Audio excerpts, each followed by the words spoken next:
Thanks so much, Tomi, for visiting with us. Thank you for coming. What is your background, Tomi? So I'm originally from Hungary. That's where I went to school. I graduated in Waldorf School, which is also an anthroposophical education. And through the Waldorf education, I learned about Camp Hill, and I started in Scotland 13 years ago.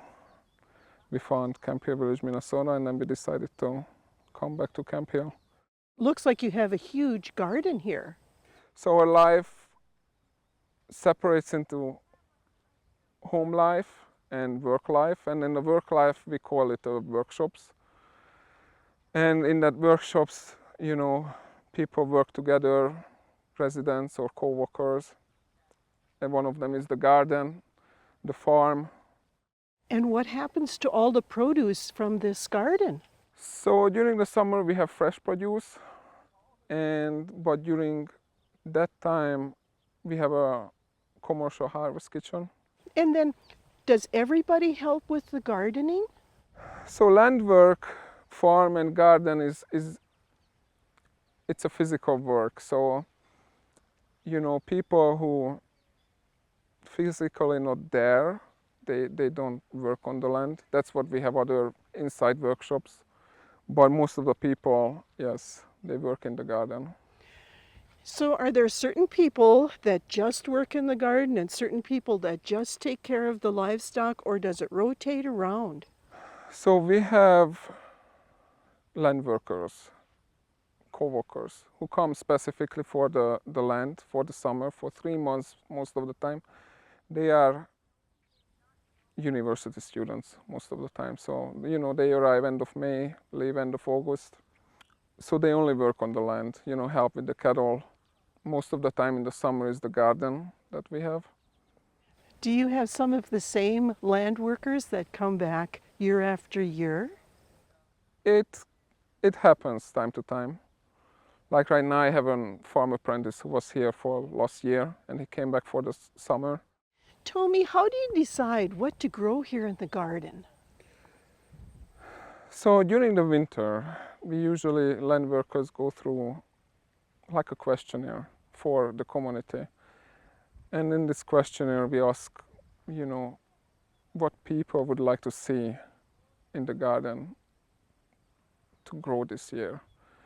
So we have that list, and then our gardeners order the seed, and then they just grow like sweet corn, zucchini, beans, tomatoes. Do you start the plants yourselves or do you buy in plants? Yeah, so in March we open the greenhouse and we start everything from seeds. And then who transplants everything and who plants the garden and tills and everything? We have designated gardener, the garden manager, who start organizing and tilling and start planting. We don't move anything outside before end of May, since our official frost day is May 31st. So once that day passes, that's when really the planting production starts. Why do you like living here in Minnesota?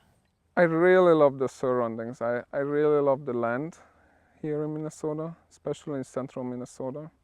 I grew up in a big city, and to living out in the nature, it's really everything for me. Well, can I find out more about the lifestyle here too? Yeah, the best person to talk to is Seamus. Well, that would be wonderful. Thank you so much. Hi Mary, I'm Seamus. I've lived at Camp Hill Village, Minnesota for 8 years now.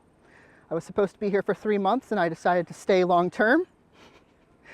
And I am a house leader and a community leader. So explain what that is. So we are a intentional community first and foremost, and we were founded to live with people with developmental disabilities. We live and work on 525 acres of land, and we have a garden, a farm, but we also have 7 houses on our property where we live and work together 24/7. Basically, we're here for the people and for the land. So how many people live together per house? So we're licensed for 4 people with special needs in our houses. And then all of the rest of us are support. We're all here on a volunteer basis. The only employees that we have are office staff and a couple of employees who help with kitchen management and a few of the specialty things that we need to have someone with good experience with. Do you fix your meals in your own home, or do you have community meals, or how does that work? So we have community meals most days at lunch, and once a week we will have cooking in our own homes, and we'll have people come and help us cook those meals, and we eat them in our homes. Breakfasts and dinners we eat primarily in our own homes as well. Does everybody fix the same meals each day? No. It's kind of up to whoever is heading those activities. We have people from all over the world, so they bring a lot of different cuisines into play. We have people from India, from Bangladesh, Germany, Brazil. So we have a lot of people with a lot of different culinary backgrounds. Do you kind of have like a dietary advisor or whatever that kind of says, okay, we've got lots of cucumbers ready in the garden now. Let's try to fix meals geared towards that. Absolutely. Our garden manager keeps us apprised of all of the things that we have coming in from harvest. And then during the winter, we try and check with our kitchen manager to see what we've preserved and how much of everything we have left and what she really needs to push. Usually it's zucchini or kale, but you know. So what is life like in the house? So we stay pretty routine. A lot of people with special needs really approve of routine, and it helps them get their day in order. It helps, you know, the structure really helps them. So we usually will get up, we'll have breakfast. We usually go and start our activities about 9 a.m. And then we have lunch at about noon. And then we have a short break in the middle of the day for about an hour. We call it our rest hour. And then we go back to work for another 2.5 hours where we're doing all sorts of activities on the land and artistic and culturally. And then after that, we have our after hours time. And that's when dinner, and then afterwards we get together, we play games. We do a lot of house things together. What are some of the responsibility of the residents? So we try and make sure that all of our residents are able to be as independent as they are able. So some of them can help with a lot of the household chores and can help wash dishes, cook. A lot of them, you know, they need a little bit of extra help, and that's what we're here for as volunteers, is to help them like do smaller things like set the table or pour water before meals or cleaning their bathroom. So there's a lot of that. We try and encourage people to learn life skills so that they're able to do those things more independently, like doing their own laundry and things like that. Do people here participate in events also? Well, we have events that are in the village. We have a lot of festivals which are correspond with the seasonal changes of the year. So we have a lot of different festivals that we all participate in during those times. We also have our annual open day, or our fall festival, and a lot of people come from the surrounding areas to come and do that. So, and they actively participate in preparing for that and putting it on, and then, yeah, of course, clean up afterwards. But, and then we participate in a bunch of different things in the outer community as well.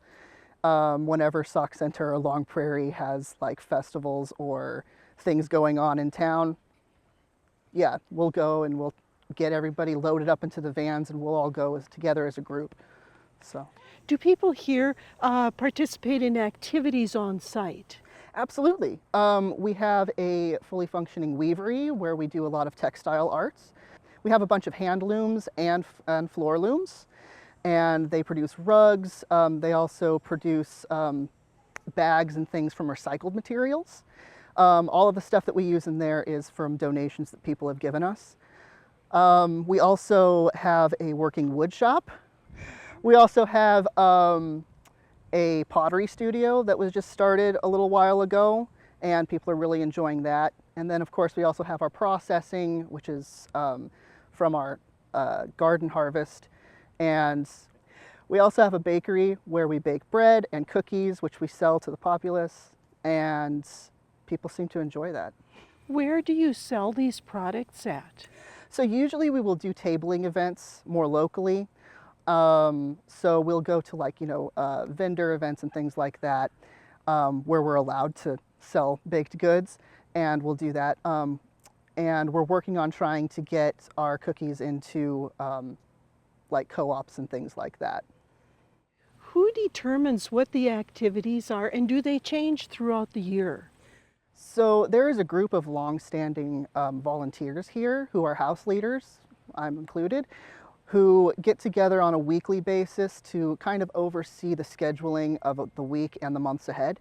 We're also house leaders, and so every house is represented, and we all have a very good idea of what people are capable of and what their interests are. And that way we're able to come up with a schedule that benefits everybody and also the needs of the community at large. Okay, so tell me what some of the activities might be in the summer versus in the winter. So in the summer, we tend to stay more outside, of course, as all Minnesotans do. We have our garden, and we also have a lot of land activities. We have a herd of cattle that we take care of.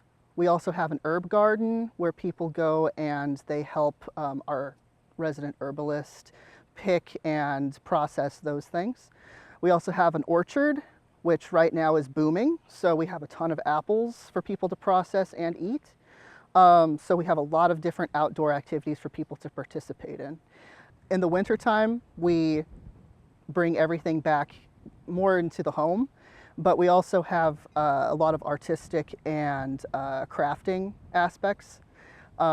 We have what we call rhyme, rhythm, and reason, which is where people go, they'll do poetry, they'll do plays, they'll do things like yoga and movement, a lot of really interesting stuff with that.